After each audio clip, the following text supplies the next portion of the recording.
힘있게 시작할 수 있도록 마음의 양식인 책도 살펴보고요. 위로가 되고 힘이 되는 따뜻한 한 줄도 만나봅니다. 한 줄을 살게 할 한 줄의 힘, 다독다독 한 줄 책방, 최미경 작가와 함께합니다. 어서 오세요. 안녕하세요. 네, 자 우리 최미경 작가님이 일주일에 한 권씩 이렇게 다독다독 해주는 책을 한 권씩 골라주시는데 우리 작가님이 이 다독다독 힘을 얻고 싶을 때는 어떤 책에서 힘을 얻으시는지 궁금해졌어요. 가르쳐 주세요. 학교 다닐 때, 대학 다닐 때 저희 오규현 교수님의 시 그리고 산문을 좀 찾아 읽거든요. 가슴이 붉은 딱새라고 아마 잘하면 지금 절판이 됐을 건데 그 산문집이 제게 되게 힘이 되고요. 네.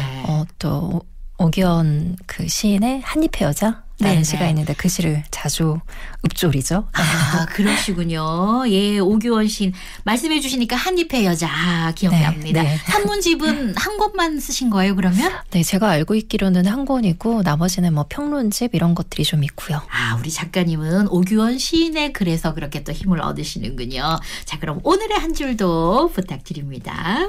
오늘의 한 줄, 밑되 확인하라. 밑되 확인하라. 오늘의 한 줄은 우리 속담이 떠오르거든요. 돌다리도 두드려보고 건너라. 이런 느낌이 들었는데 자, 이 문장에 쓰인 책은 어떤 책인가요? 홍기훈 작가가 쓴 장편 소설 가라앉는 마음이거든요. 방금 읽어드린 오늘의 한 줄은 이 소설의 한 장면에 나오는 러시아 속담이랍니다. 아, 밑되 확인하라는 말이 러시아 속담이군요. 진짜 우리나라 속담하고도 이렇게 일맥상 통한다는 그런 느낌이 드는데 자, 그런데 러시아 속담이 나온 걸 보면 이 소설이 러시아와 관련이 있나 본데요. 홍기훈 작가 소개 부탁드립니다. 먼저 출판사에서 이제 작가에 대해 알려준 이야기가 되게 인상적인데요. 그 부분부터 먼저 한번 말씀드리겠습니다. 네, 말씀해 주세요. 1년 전에 그러니까 2023년 12월 출판사 메일로 소설 투고합니다. 저는 왜 6달 동안 정신을 잃었을까요? 라는 제목으로 메일이 왔다고 하거든요. 메일의 내용을 훑어보면 자신이 지필에 몰두했던 그 시간이 자신의 인생에서는 통째로 사라져 버린 것 같았다고 그런 표현이 과장이 아니라고 이제 단언했다고 하죠.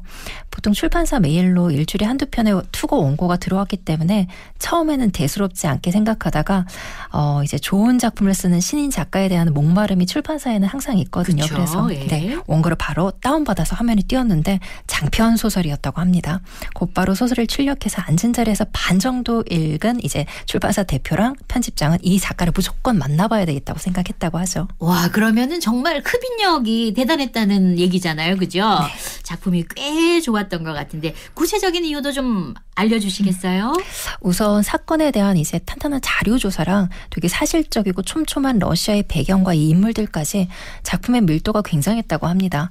그리고 출판사에서는 이 작가가 제법 나이가 있을 것이고 장편을 다룰 줄 아는 작가라고 생각했다고 합니다. 그래서 바로 전화를 했는데 예상은 빗나갔다고 하죠. 예상이 빗나갔어요. 그러면 어떤 분인지 더 궁금한데요.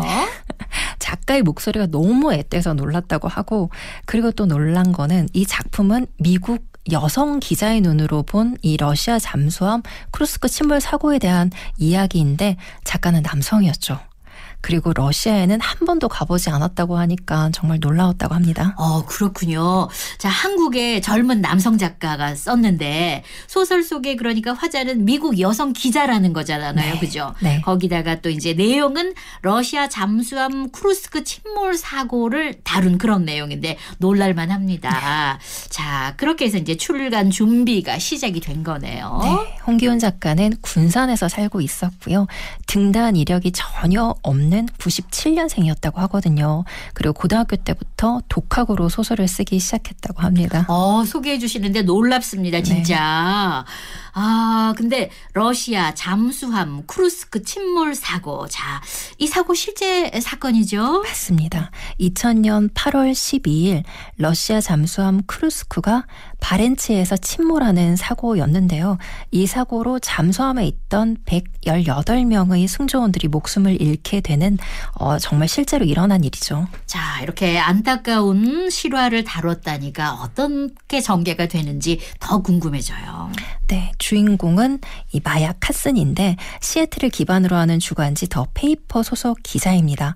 2020년 어느 날 동료 기자에게 이 발간 20주년 특별호에 실릴 자신의 기사를 대신 맡아달라는 부탁을 받고 예전에 없던 러시아로 가게 되죠.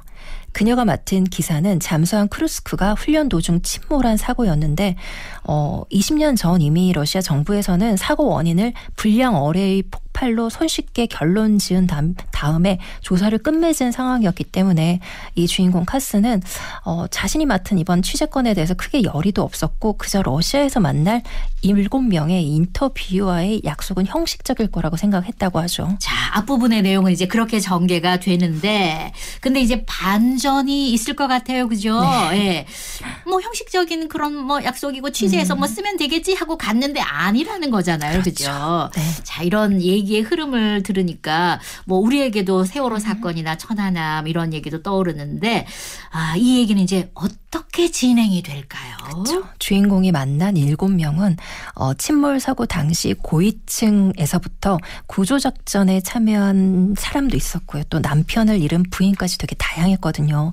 그리고 인터뷰를 하면서 이 주인공 카스는 이 사고를 둘러싼 이들의 침묵과 증언을 들으면서 가볍게 왔다고 여겼던 이곳 러시아에서 뜻밖의 감정을 만나게 됩니다.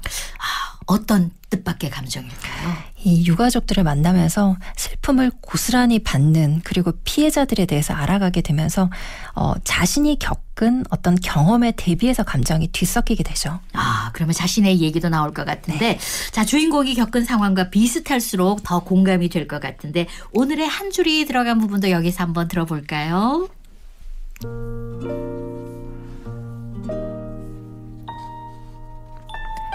코알스키가 잡아놓은 인터뷰 약속은 이게 마지막이었다.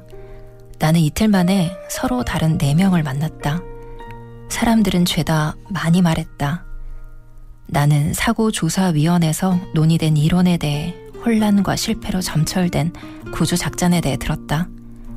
군과 정부가 유족들을 어떻게 대했는지와 사건의 책임자 혹은 원인을 쉽게 결정하기 쉽다는 사실도 함께였다. 그들의 진술은 교차 검증이 가능하기도 그렇지 않기도 했다. 나는 믿되 확인하라는 레이건 덕분에 아마 서구에서는 더 유명한 러시아 속담을 떠올렸다. 그리고 그 기원이 아마 레닌의 문구인 말에 믿음을 두지 말라, 철저히 확인하라에 있을 것이라는 사실도.